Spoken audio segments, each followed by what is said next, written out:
سلام و درود خدمت دوستان عزیز.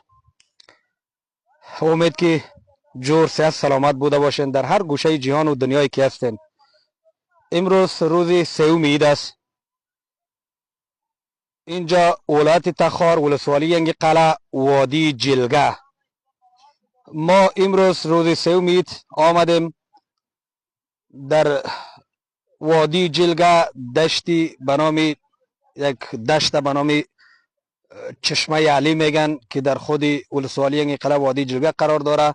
امروز با جمله دوستای عزیز که آمدیم روز سوم عید اینجا تجلیل بکنیم و جشن بگیریم دیگه.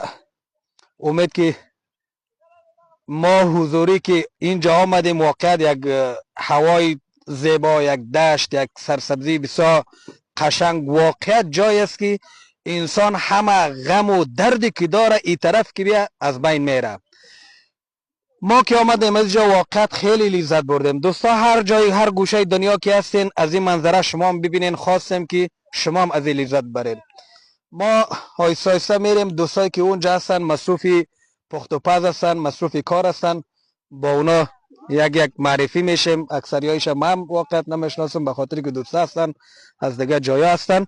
انشالله هستیم ما و شما و این برنامه ما را شما تعقیب کنین.